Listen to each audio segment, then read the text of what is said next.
If you could just introduce yourself, also give a brief overview of the company and its products.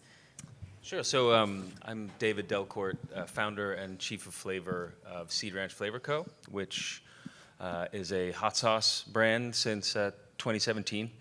And then last year we launched our sister brand, Grown As Foods, which you are looking at in person here. And that's a one-to-one cheese replacement in the center store driven company. So our first product is a plant-based mac and cheese, both a classic and a truffle skew. The idea being to actually bring flavor into that category. Great. So you started off at local farmers markets, and then you went into Whole Foods and Sprouts. Can you talk about how you made that leap? If you want, I don't know if you want to point anything out on the screen here, but you can do that too. So my kind of inception story is different than some. Everything starts in my kitchen. So chief of flavor, part of that title means that if it doesn't start on my kitchen counter and get approved by friends, family, et cetera, it's not going to be served to our customers. So the farmers market was really a passion project.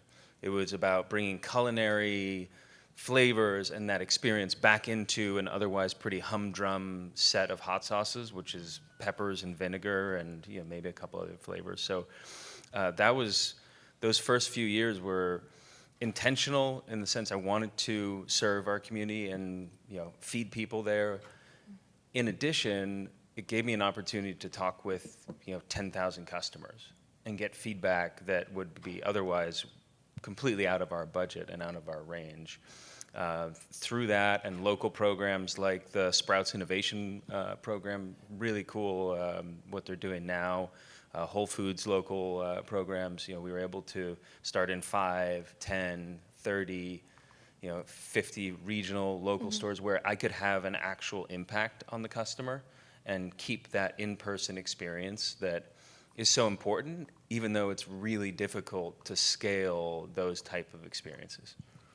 So customer feedback is obviously important. I am very curious about the name of the company. I don't even want to say it, but how did that come about? I'm just improvising here, but I really want to know, like, Grown Ass. How did you come up with that name? What the customers Grown As have to Foods, say? yeah. Thank you. There it is. So actually, we were inspired by one of the companies that's in here today, which is Liquid Death. I really wanted a irreverent but also approachable brand that would have a type of Simpsons effect where parents could get in on the joke, kids really resonate with MacMan. We worked with an agency in Boulder called Human Design that just crushed it with that idea of bitch and sauce, Liquid Death, that would pop on shelf because at the end of the day, we do have limited marketing budgets. We have limited ability to tackle our biggest challenge, which is awareness, right? And so Grown As Foods was exactly that. I wanted it to be something that would stand out both visually and from an emotional and humor standpoint, if you will, to all of our potential customers. I like to say, feed your inner child or feed your actual child. Either way, you're going to get something really delicious that will keep you coming back for more. Great.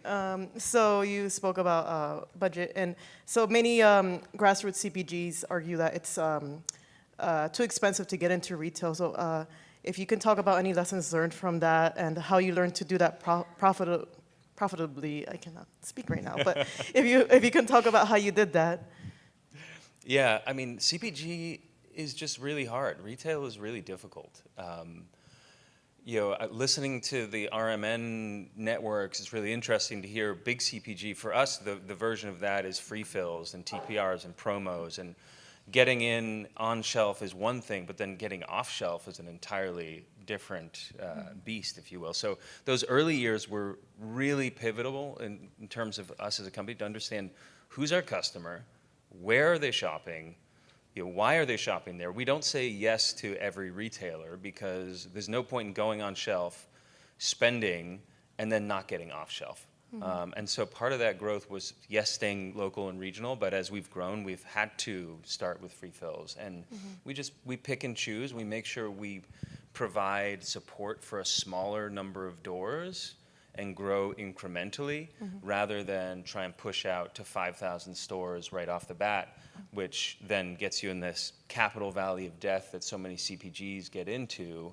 And especially given the current environment for raising capital right now, it's not where you would like to be as a CPG company, small, medium, or probably large for that matter. So you've gotten into retail. Does that drive your online sales or vice versa? Now that you're actually on the shelf and people can actually see your product and go on your website, is that doing anything for you? Definitely. And again, the challenge for us is around awareness. It's around where are we meeting a customer in that, that funnel for them. Is most of the time we are not meeting them through paid advertising. It's organic, it's word of mouth. We're targeting very specific groups who we know will be our supporters. In terms of the in-store experience, one thing that I think COVID really did is made everybody hyper aware, young and old, about online shopping, online grocery, right? The percentages tell their own story, but if somebody, back to awareness, sees my product on the shelf at Sprouts, and then they're served an ad on Meta, and then they go to buy on Instacart, well, now I've got 3 touch points, and I have a chance to actually acquire that customer. And then the Amazon effect, right? We look at Amazon, if somebody buys a single box of my mac and cheese at Sprouts and then goes home and says, wow, this is really good. Well, I already have 4 other things in my cart on Amazon. What's adding a case? And it's going to be delivered in 2 days, right? Yeah. So definitely have seen a big impact over the last couple of years from that. Great.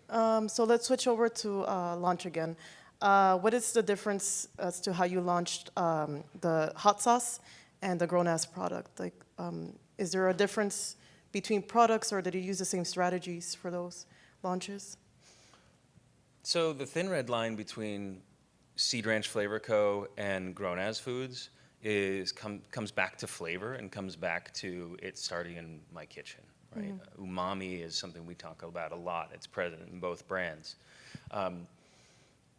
The 2 biggest differences, I would say, are brand and experience, right? So Grown As was designed to be a brand that popped, that got people thinking, that got, hopefully all of you in this room are going to remember me and my ridiculously handsome Kill Bill tracksuit after this show, and you're going to tell some folks about it. You're going to go to Grown As Foods and buy some, right?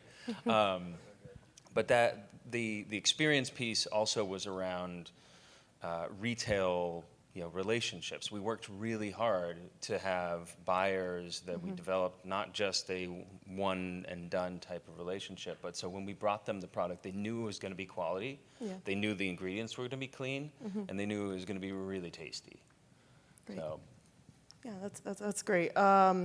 So the plant-based market, at first it was very trendy, and then it's on the decline. How do you see that going forward? Are you keeping up? Like, are you going to focus on plant-based goods from now on? Yeah, we're an unapologetically vegan company, is the way I talk about it, and I want to separate the misconception of vegan can't be flavorful, right? Yeah. And if we look at plant-based as a trend, I'll pivot as an analogy to paleo. So 5 years ago, paleo was on everything. It was everywhere. That was what everyone was talking about. Well, paleo is still out there. It's just reached a steady state. And so you have a trend that has been skyrocketing, and now we're hitting a steady state where the plant-based consumer is still there. The plant-curious consumer, as we call our main consumer, who's interested in the Mediterranean diet. So drop the dairy, but hey, maybe you eat your fish, or you're interested in Meatless Monday. So I think it's a misnomer to think about it as a decline. It's more just this is finally reaching a point where it's mainstream and where people can start to, they don't have to scream vegan or plant-based on everything. People will just recognize, right? Keto is going through, I think, a pretty similar thing, where now we're focused on low sugar and good fats. Sure, that's keto, but it's not plastered all over the walls of Expo West the way it was, a year ago or 2 years ago. Okay, great. So I think we have some time for questions if anyone has a question. Otherwise, I'll keep going. Does anyone have a question? I just want to jump in because Sure. I'm curious when you're talking about unapologetically vegan, and one, as I said earlier, it's certainly something that people are looking at, more sustainability in terms of product. And to Dominic's point, it's younger generations too, so they'll be around longer to enjoy it. But is it too much? Is it a niche kind of market where do you ever see it expanding a little bit and maybe not so unapologetically, maybe offering up other options that kind of keep with that more sustainable food, but open it up to people who may be like, no, I'm never going to eat vegan? 100%. Yeah, that's a great question. And for me as a company, we are unapologetically vegan, but for our consumers, we want them to take a journey with us and take a little bit of a risk. They're already taking a risk grabbing a box that says grown as foods off the shelf. And so when I think about that vegan consumer versus a vegan company, it's about people, planet, plants, and profit. That's what we think about. Our mac and cheese, we don't talk about it a lot, but it's the first mac and cheese on the shelf that is fully compostable or recyclable. So we're not using any aluminum foil or plastics for the inner pouch. So everything has that sustainability. Same reason why we've stuck around in glass bottles. So internally, we're unapologetically vegan. Externally, we know our different customer buckets and why they would be buying our product. And so there is the plant-based AF market, right? And we want them to be our customers. We know where they are. And then there are people who are the plant curious, back to that. The 20 to 40 million Americans who are lactose intolerant.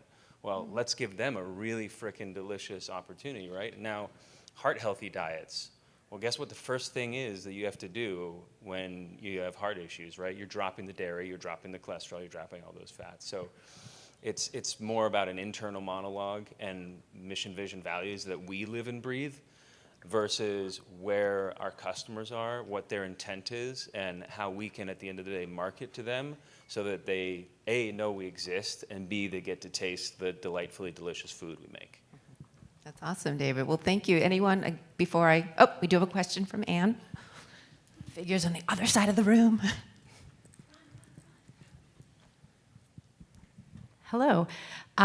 So at Dentsu, we have a couple of clients that have curse words in their taglines. Vital Farms is keeping it BS free, for example. Curious if you've encountered any challenges with the name of the brand and your marketing efforts, and any media partners that may have been pushing back on being able to put your brand name in advertising. So 2 notes there. One, we did use the asterisk very specifically, and the trademark is grown as without the asterisk. So we wanted it to be something that could still be family friendly. We got a little pushback initially on Amazon, but that was cleared up pretty quickly.